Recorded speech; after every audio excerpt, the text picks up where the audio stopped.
Good afternoon, everyone. My name is Dr. Charles Beecroft, and we'll be here today discussing the overview to NQA training with a nice little deep dive into our content and learning objectives in all our courses at NQA.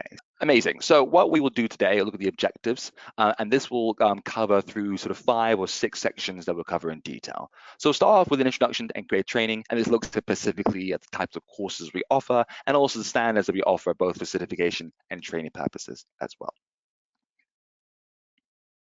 There we go. Oh, actually, I've just been told that actually there is no option for the chat function. So actually, so people might be trying to put a something down, but I'm going to make the assumption that you can actually hear me, but we'll take it from there. But if you do have any opportunity to put questions, you're more than welcome to, and then we can. And if any questions, just put them into the question function if you can, and then we'll answer them at the end of the webinar. Perfect. So yeah, so we'll do a little introduction of that whole portfolio of NQA courses, and then we'll look in more deeply, more of a deep dive into 3 specific courses in detail. This looks at both e-learning courses, internal auditor courses, and lead auditor courses. And we'll look at the type of content we covered, the objectives that will be achieved through attending the training, the types of individuals who can attend these trainings, get the most out of it, and what do you hope to accomplish as a result of that entire training and training courses and package. So sit back and we'll talk through that. And then again, as mentioned before, any questions put into the Q&A function, and we'll take it from there. Amazing, right? So, okay, so we have the NQA training portfolio here, and this is a sort of screenshot taken from the website, but this gives you a nice little understanding of all the different types of courses we offer at NQA.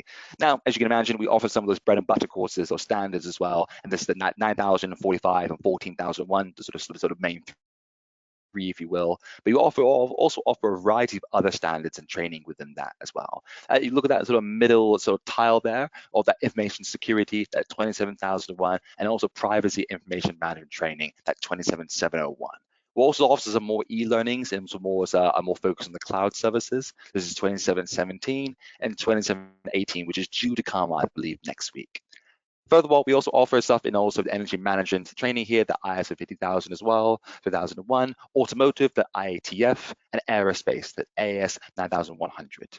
And also just adding on to that and building upon that energy management part there, we offer also a huge number of sustainability training courses. This includes specifically that the 14064, 14068, and some of those past standards that we offer as well, that past 2060 and past 2080, which we've recently actually had a couple of new courses on that. One next week, and also coming up in the coming weeks and months. Amazing. So now that we sort of understood basically the actual what courses we offer, I think it's really important to understand a little bit more detail the 3 types of training we offer in more detail. And we sort of differentiate these courses based on certain levels or levels of complexity and difficulty. So if you look at level 1, that is considered an introduction course, that is an e-learning course. Likewise, level 2, that's an internal auditor course on the sort of bottom right side, that is considered an intermediate course. And the expert level, level 3, if you will, that's lead auditor course, that one in the sort of bottom left corner there as well. So should be able to have an understanding of those courses, and we'll go into more detail on those courses in the coming slides. Perfect. So the first one we'll start off with is e-learning. Now, e-learning courses that we provide at NQA provide an introductory overview to any given standard. Now, with the voiceover, it goes through the requirements and standards and makes what can be quite a complicated topic into understandable bite-sized chunks that get a bit easier to digest. Because especially when you're encountering ISO for the first time, that standard, especially when it's with small text and long pages, can be quite daunting. But the whole point of the e-learning is to take each and every element of that, break it down, make it nice, understandable for someone who hasn't had the experience before, and really get that level of understanding in the standard. Now, the benefits of doing an e-learning, as you can imagine, is that it's not tutor focused. So ultimately, you can do this course at your own time, at your own place, and at your own pace. And it's aimed at individuals who want a good introduction to the standard, whether it's 9001, 1445, or any other e-learnings we offer at NQA, but perhaps you don't have the time to attend a one-day sort of tutor-led course where we have to be there in person. So it's more about that flexibility element, which will help as well. Another reason why you'd want to do the e-learning is really quite useful for large or whatever size organizations where you want to upskill lots of employees at once. So say, for example, say you want say 20 or 30 individuals to be sort of have a good understanding of ISO 9001, you might want to enroll yourself in 30 of these kind of courses. So you get those 30 employees to a certain level, of competence. This is particularly relevant for that ISO standards that are where there are, I think, that clause 7 focus, where you have to meet the competency and awareness requirements. So that is a good way of sort of addressing that in a certain way.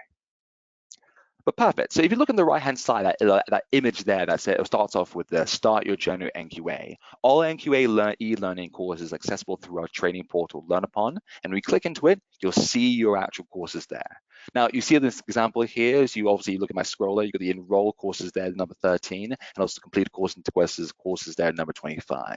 But you look on the right-hand side of that image, you can see actually where you would be enrolled in that particular course, at the 9001 there. So you can see which courses you do, and once you click into it, you'll be enrolled in that particular course. In this case, we'll use the 9001 course, but we also offer a variety of different other courses in any other standards. And as you can see from the different images here, if you look at the right-hand side, it sort of really throws you into the actual fundamentals of the standard. And you can see here on the right-hand side, that process approach was a key part of any of the ISO standards, really breaking that down in detail. And you look at the image on the left-hand side, that context of organization, it makes that challenge to the delegates, such as yourselves, to really start thinking about what types of different contexts that different organizations will have. So really putting yourself in the position in terms of understanding the real ethos behind the standard. And finally, as well, I just provide a nice little image there, the summary of the e-learning from at the end of the course, really sort of just understanding to make sure that you've really got the key concepts of the standard. Amazing. So if we finish off now for this e-learning section, you can see for this particular course on the left-hand side, it does provide an essentials takeaways. And what this is a nice little sort of bite-sized down summary of all the notes you can take from the actual course. So instead of you having to take notes yourself, it's all there ready for you for the go. Now, on the right-hand side, there is an exam. And it's not something to be afraid of. It is part of that process. But ultimately, it is not timed, and delegates can take it as many times as they want. But ultimately, it's an opportunity for yourselves when you do those courses to complete it. It does test you. It is meant to be a test. And once you complete it, you get a lovely certificate showing that you have passed the e-learning, and then you can demonstrate a level of competence and awareness of the standard. This is particularly useful as well, say for if you're going through with the requirements of the standard to show the level of understanding and awareness of like a particular standard. These certificates can be quite useful because it demonstrates that you have achieved that in some way, shape, or form. Fantastic, right, so that is e-learning. So hopefully it gives a bit of understanding what e-learning is. And now we're going to jump on to internal auditor courses. Now, in comparison with e-learning is, as mentioned before, it is a do at your own pace, at your own time, and when you can. These internal audit courses and also lead audit courses are tutor-led courses that happen at specific times throughout the year. So instead of having to do it in your own place, you have to attend a specific time. There are certain dates, and we have a variety of different dates for specific courses on our website if you want to have a flick through what dates work for you. So there's a little bit of a different expectation in terms of the flexibility there. In this particular case, the internal audit courses that we offer are sometimes 1, if not 2 days, but it's an opportunity to really get that real bit understanding of learning a skill of how to be an internal auditor.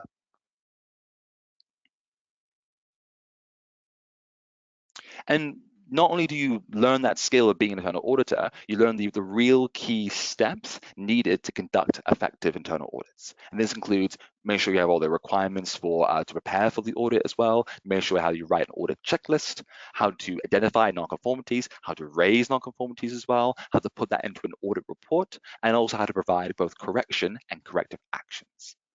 Now, these are the skills you need to become an internal auditor, but ultimately, as you can imagine, we need to talk about who this course is for. Now, there are a couple of reasons why you take this course. This may be for employees that are involved in the implementation of a management system at their organization. So if you started implementing, say, 9001, you probably will need an internal auditor there to ensure that you also are conforming to the requirements, right? There's no point putting something in and not having something there. Or likewise, as you can imagine, if you recently joined your internal auditor team, this is an excellent course to sort of get you sort of, give those skills and understanding and the knowledge to be able to then, learn what is required for that role. And in particular, one thing that isn't a requirement from the standard is to show the competency of your internal auditor team. Now, if you can't justify that for whatever reason, or more importantly, evidence it, then that can be a concern. It can be, in some cases, a non-conformity in itself. So, way to address it: attend an internal auditor course, complete it, show that you're competent enough, and get that lovely certificate at the end to show your competency. Amazing. So, if you keep going into the slides, you can see here as well the different types of examples and scenarios, right, that actually you will be expected to do on the actual course. So on the right hand side there, you can see all the different elements that feed into the preparing for the audit. And what will happen as well, that you yourself, when you attend these courses, you're given the wonderful opportunity to prepare and actually use the theory and apply into practical scenarios. And you'll be able to go and work with other delegates who are also in the same space and time as yourself, and then actually then apply that to an actual exercise here. And you can see that on the left-hand side of the screen there, and that's sort of that exercise there, where you have an opportunity to create an audit checklist after having prepared for the audit. But most importantly as well, I think it's really quite key to emphasize the difference here, is that when you do an e-learning course, it is obviously your self-learning at your own pace, your own time. But the real value and benefit of actually attending these internal auditor courses is the tutor that attends with you, because ultimately they have enormous experience and knowledge of having done both internal audits and eventually lead audits as well. So they can speak to, they give examples of when things have gone well, or examples when things have not gone well, and how to go things about in the right way, how to approach it in certain scenarios and with certain scenarios with the right attitude or right approach. But that's the difference. So when you're actually doing these exercises, you have someone guiding you through that step and process. So you can make mistakes, but those mistakes will be learning curves, and those learning curves will help you become a better auditor and that knowledge to then conduct those audits in your own organization. Perfect. So if you continue this as well, you can see two examples here of other exercises that you'll be expected to do on that internal audit course. That is both a non-conformity report, so that's raising non-conformities and then writing them down, and likewise as well, that same non-conformity put down into a summary report. But most importantly, again, this is a wonderful opportunity for those who attend the course to actually learn how to do these skills and then apply them actually in the actual training under the supervision and guidance of that tutor. So you can make all the mistakes you want, but then you make mistakes in a nice, safe, comfortable environment. So then when you actually do this in your organization or in your professional life, you're getting it right. And you're learning from those examples. Perfect. And then also to finish up here as well, there's a bit of section here on correction and corrective action. So here, another example. But again, another opportunity for individuals who do those courses to actually apply the learning from the theory. So you make that gap of actually attend the course and actually becoming a fully fledged internal auditor. Amazing. So I just noticed there's not many chat. I don't think there's anything in the chat function, so I don't think there's any opportunity to do so. But if there are any questions, you can put that there. So I can see, actually, I'll be looking at the questions now, and I see everyone can hear me. But to be clear, I'm just going to answer some of the questions now. I think Alona, I think you asked, is this session going to be recorded? I can confirm that it will be recorded, so there will be opportunity there for to watch the recording at your own time. I think there'll be it takes about a couple of days for that recording to be sent out, but it'll be on the NQA website, so there should be an opportunity there. I can see that most people can hear me, which is great, but I believe that, I think it might be Yvette potentially, that the sound is echoing and distorted. So Yvette, I apologize if you can't hear me that well. I did put headphones in for this because, it's sorted now. Amazing, perfect. You beat me to it, which is fantastic. But any more questions, please just put into the question and then I'll answer it as we go through. But any questions of e-learning, internal auditor, what courses we offer, please just put down here. And Kayla, thank you as well that the sound, giving that reassurance that the sound quality is great. That's much appreciated. Amazing. So we're now going to jump on to lead auditor courses. Now, there's a slight crossover between those internal auditor and lead auditor courses, but ultimately they do have the sort of the same ethos, but obviously a slightly different outcome. And just to clarify, and I know this might be, I don't make an assumption that people know the difference between lead and internal auditors, but I do want to be clear that a first-party audit is an internal audit, and that is defined as audits carried out by an organization on their own systems. And a third-party audit is audits called an external audit. It's audits performed by independent body, usually for certification processes. Now, the key difference here is that the lead auditor course prepares prepares you or prepares delegates to successfully plan, oversee, and conduct external third-party audits and certification audits as well. So by doing this lead audit course, you can do first, second, and party audits competently. While if you're doing internal audits, like internal audit training, you can only do that first one. So that clear difference there in terms of the requirements and in terms of the qualifications of that. Now, the lead auditor course in itself is the longest course we have on offer at NQA. It's 5 days, it can be virtual in person, and it is tutor-led. It can be quite a comprehensive course because it's 5 days of quite intense learning, and so there will be a lot expected of you there. And while to be clear, while there actually is no prerequisite or any other prerequisite course to attend or before you do so, we highly recommend you attend one of our previous courses before doing so. So if you are say interested in doing the 9001 lead auditor course, I highly recommend maybe you attend maybe either the introduction course at tutor-led or at least do the e-learning, because it can be a bit of a difficult start, especially for individuals who have no ISO background as well. If you obviously are familiar with ISO and you know quite well, then this should be straightforward and fine. But this is a recommendation just to make your life a little more easier on that first couple of days of the course.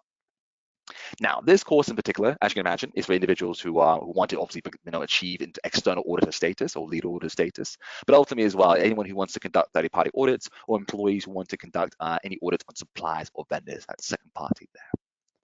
And the final part of this, just a caveat as well, that unlike the other courses we offer, this lead auditor course is run in conjunction with the CQI as ERCA status. The CQI, or the Chartered Quality Institute, have a formal exam at the end of this process. And what that essentially means is that there'll be time in your training to take an exam, and that is administrated by the CQI.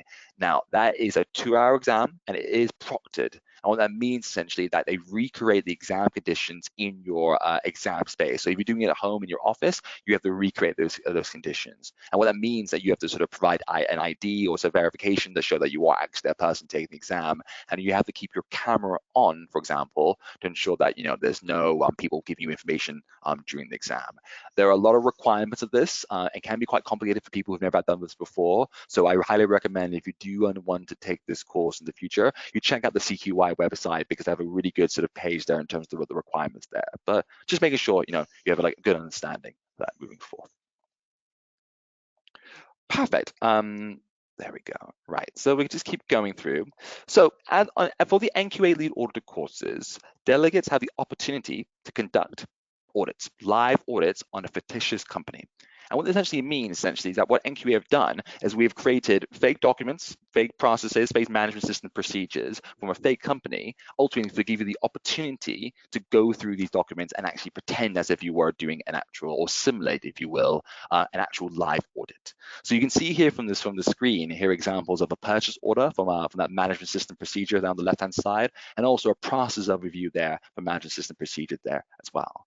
But the importance of this here as well is that you can actually start applying your skills that you're learning throughout the course in actual real life or simulated scenarios. Then you can take those skills that you learned from that course and apply them to your professional life or to your organization.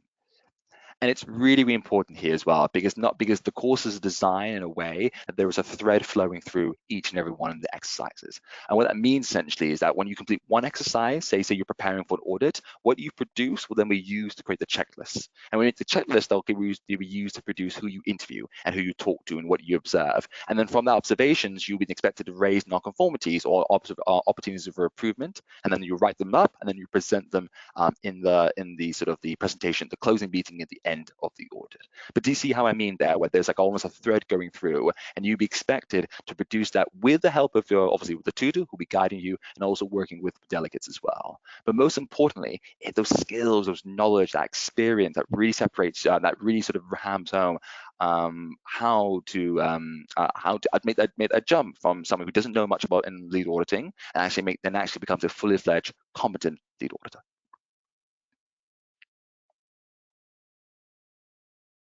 Perfect. Oh, actually, I think there's a question from Malona. Yeah, perfect. Yeah. So the question is, for everyone who can't see it, do you provide integrated management system internal and lead auditor courses covering ISO 14001, 9001, 45001, or only individual ISO standard courses? Great question. Now, we provide an internal audit course on the IMS, or integrated management system, covering those three. We don't provide a lead auditor one.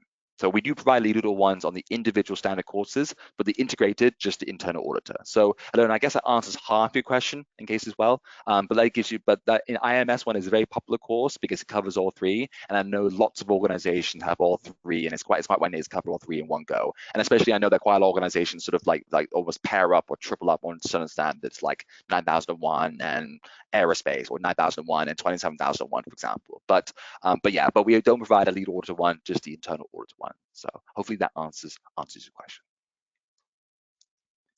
Amazing. So yeah, so again, another slide from the lead auditor course, as you can see here as well, but this also looks specifically at objective evidence. And this is what they're looking specifically at those skills you need to hone, not only during the course, but also post-course as well, on how to find objective evidence. And this is conducted through interviewing, review of documents, records, observation, and most importantly, that audit trail. Now, the audit trail is a really fundamental element of being a successful auditor, because what it means essentially is that you are identifying a key element of the entire process as a whole. So you can see here on the right hand side that small little diagram where it starts off receipt of chemicals. So if I give an example where say you're reviewing the receipt of chemicals and you pick three sort of sold products or sold chemicals for whatever reason, and you follow them through the entire process. So you check perhaps some of the document checks and you see all three have been checked as appropriate, which is great, as per the process. Then you go to the storage conditions and you realize one of them, say sample one, for example, hasn't met the requirements, or actually hasn't actually been, it's not been followed, the process has not been followed for whatever reason. And you go, okay, fair enough, that might be a non-conformity, but I'm going to follow it throughout the process, follow that audit trail. And then you realize that actually that sort of sample one had the appropriate calibration or maintenance of that required for needed for that product has not been met as well. So what you've done here is that you followed throughout the entire process, and you've actually you almost identified the root cause or the issues with that process through that audit trail. And these are the skills that really separate those people who really struggle with auditing and those who really thrive auditing. And you have an opportunity to learn how to follow audit trails through those exercises, through the different sort of engagement activities with your fellow delegates, and also more importantly, under the help and supervision of your tutor who has done this for sometimes even decades previously before the course. Amazing. So, right, so we're just proceeding through some more of the exercises, things you'll be covering through in the course. This is an example here of an audit checklist. And you might have seen this in previous webinars I've done in the past, but this is a good example of how it actually looks like as well. And you have each and every one of you, if you attend this course, will have an opportunity to create one yourself using the sort of the simulated examples, the live audit examples, so you can actually conduct this yourself as well. And for context, you can see here on the left-hand side that question topic where the auditor in this case is provided in terms of a list of things they want to accomplish or from the audit. The reference refers to the clauses in the standard. This is the ISO 14001, so environment. And likewise as well, you can see here the responses. So you look at the top one, the auditor wants to look at the overview of the waste processing system. In this case, they provided they said they toured the waste storage areas and discussed with the waste manager. So they observed areas and they had an interview with the waste manager, and their evidence from this as well, where there were generally good housekeeping, minor littering, and oil spills as well. So clearly something a little bit, maybe a slight concern there, whether that's non-conformity or not, that's something obviously to discuss later on, but obviously you can see here how to actually put this in place in yourself as well. Perfect. And then finally here, for this last sort of major slide here, this is an example of a fake map of a facility for an ISO 14001 client. So this is again another opportunity as well, where when you're actually planning the audit, you need to put into steps in place of what areas you want to observe, who you want to speak to, and how this works out. Because when you plan an audit, you need to make sure that actually you have enough time to talk to everyone, and also does it follow the right process in some way. So you've actually got to sit down with your delegates and as an exercise and go, right, how do we actually plan this as well? Is there enough time to go through each and every action? Do we have to divide and conquer? Do we work in teams? Whatever is appropriate to whatever is appropriate to the for the plan. But do you see the actual, by doing these courses, you learn the tangible physical examples that you need to conduct internal and lead audit examples in this way. So obviously you might, let's use an example, you might start off, say, in the offices for a document review with one or two of your fellow team, but you might want to actually look at, for example, at starting where the process flow is. So for example, if there are goods in a warehouse and the process starts there, you might want to start in the warehouse, go to the manufacturing lines, then go in the welding bays and the paint lines. But then again, though, you want to make sure that there are, that you're not just following the process and you're making sure everything's adhering to it. You might send someone else to look at the solvent stores and the waste collection factor as well. So, and looking with their sufficient spill kits in this particular case. So again, lots of things to take into account. But again, this is another example of where you will be learning these skills, tangible skills, to effectively conduct audits, both as an auditor and an audit team. So keep that in mind when you attend these courses as well. Perfect. Oh, before we go on to the last couple of slides, I think we got one question here from Andrew. And just read it out for everyone here. He says, "Is the ISO 9001 internal auditor course CQI accredited?" Now that is a great question because it is. There's a yes and a no. So we actually offer two courses in ISO 9001 internal auditor. We offer one that is CQI accredited and one that isn't. Now, the one that is CQI accredited is 2 days and is a bit more money because it's 2 days. But ultimately as well, the CQI requirements state that it has to be 2 days. So we offer them as 2 days. However, though, Andrew, just to be clear, we know that from some of our clients and customers that 2 days can be quite a lot of resources and time. People lead busy lives; they don't have so much time to do. So what we've done, we've also offered a 1-day version of the course. Now, you may be thinking there might be a slight difference in quality. There isn't. Ultimately, the only difference between the two, there are slightly more exercises and opportunity to digest the information, but the core elements and the skills and experience and knowledge that you need from those courses that you need to learn are in both courses, and you will be considered competent as an internal auditor by achieving both. It's entirely up to you whether you want to do one that is CQI accredited and have the extra day, which might be beneficial, or do it 1 day, get it done, and that way you've achieved your goals. So, Andrew, if you have a follow-up question specifically in terms of, whether you're interested in both, I'm more than happy to have a call or conversation afterwards to discuss that in detail, maybe after the webinar. But ultimately, as well, that gives you a bit of a flexibility to choose between either the one that is accredited or the one that is not. Amazing. So I think we are, and it's always going to be a bit of a shorter webinar today because I know people have busy schedules, but we're now going to be finishing off and moving on to Q&A section. But before we do that as well, I do just want to make it clear that obviously that we have, if you do want to find out more information about a certification or training, use any of these options here to contact us, whether it's phone call, an email, whether it's socials on LinkedIn, for example, visiting our website or checking our blogs or our e-zine. Please reach out and be more than happy to help and support. But thank you very much for your time today. It's much appreciated. I know everyone has very, very busy schedules. But yes, have a lovely rest of the week. And if you have any questions, ask myself, Marissa, or the training team in general, and we'd be more than happy to help. Take care. Goodbye.